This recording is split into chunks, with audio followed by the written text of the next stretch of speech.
First, let me introduce the student and the contents of the lesson.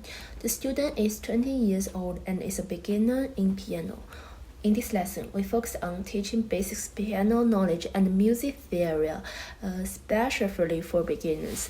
I choose the simplified versions of Castle or in the Sky for this lesson. It is a very popular piece with a simple and beautiful melody, making it ideal for beginner level practice. Next, I explain the core elements of the lesson. I begin by teaching the students some foundation music theory such as notes, riffs, and chord construction, which are essential for understanding the music. She found the theoretical parts relatively easy to understand, as it mainly requires memorization and conceptual learning. We reinforced this knowledge with a few exercises to ensure she could apply what she learned.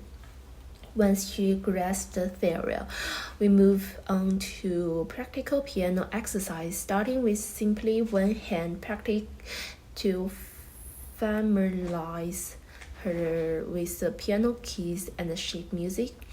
Now I will discuss the student's progress and the challenges she faced. Initially, the student was able to hand the music theory and single-hand practical fairly well. She could play the simplified version of Castle in the Sky using one hand without much difficulty. However, when she tried to play with both hands simultaneously, she encountered some issues. Also, she struggles with hand coordination, especially with controlling the timing and force of each hand when playing together. So the lack of synchronization between her hands results in mistakes, and she found it difficult to maintain a consistent rapping. I observed that the difficulty lay in her unfamiliarities with separate roles each hand plays and her limited ability to coordinate them at the same time. Finally, I introduced some special methods to help the student improve.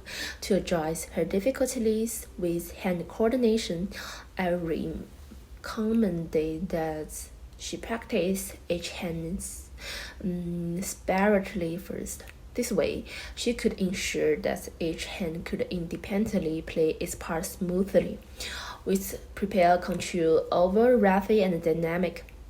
In addition to this, I introduced a special technique. While playing one hand, she would sing the melodies of the other hand aloud. This method allowed her to mentally integrate the two parts before physically coordinating them. By singing one part and playing the other, she can strengthen her sense of rhythm and harmony between the two voices. This technique helps her anticipate the movements of both hands and build synchronization before attempting to play both parts together on the piano. I emphasize that while this method may be challenging at first, with enough repetition and practice, I think it will significantly improve her hand coordination. This will eventually enable her to play both hands smoothly, controlling rapid and dynamics more effectively.